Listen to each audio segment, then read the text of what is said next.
Chris, so I'll just keep this short and sweet. My section was looking at the obligation on Israel to protect civilians in Gaza and indiscriminate attacks by the Israeli Defense Force. Just to give a very short overview, it looked at Israel's obligations under the 4th Geneva Convention and customary rules of international law.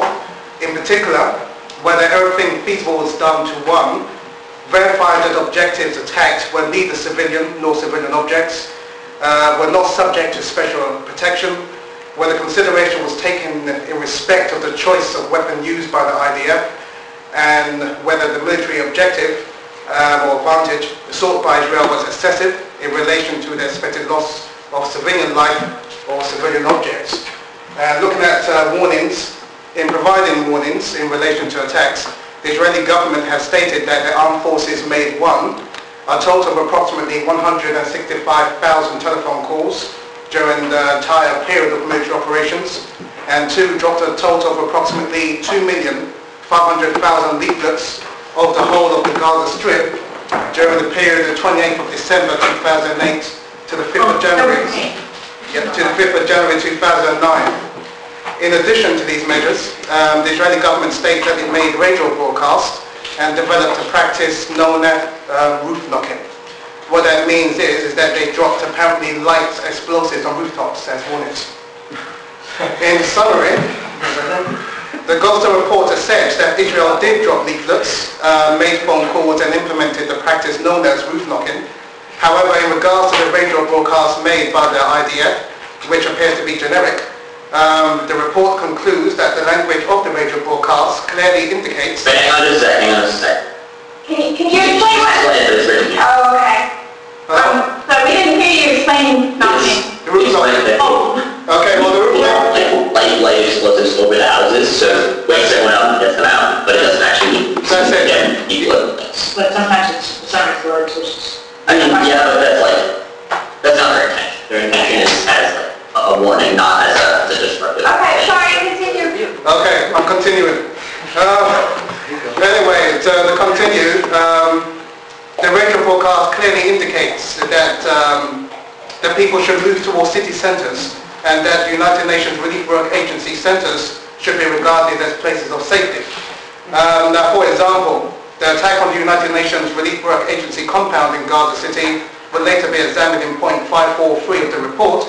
However, its findings were that 1, at least 3 high explosive shells and 7 white phosphorus container shells struck the workshop and warehouse area of the compound, causing massive damage as a result of the ensuing fires, and at least 3 shells struck the Gaza training centre, causing light injuries to 1 member of staff. Now, I could go into more, but for the benefit of time, I will not. But suffice to say that the mission of the Goldstone report did address questions to the Israeli government regarding the use of the white phosphorus munitions to strike within the United Nations Relief Work Agency compound. The mission did not receive a reply to these questions. So to sum up, in final summary of the findings of the Goldstone report in examining Israel's obligation to protect civilians in Gaza and indiscriminate attacks, the report concludes 1. The practice of roof knocking is not effective as a warning and constitutes a form of attack against civilians inhabiting the building. 2. That in the attack on the United Nations Relief Work Agency compound, the Israeli armed forces violated the requirement under customary international law to take all feasible precautions in the choice of means and method of attack with a view to avoiding or minimizing incidental loss of civilian life, injury to civilians, or damage to civilian objects. 3. That the Israeli armed forces directly and intentionally attacked Al Quds Hospital in Gaza City and the adjacent ambulance depot with white phosphorus shells.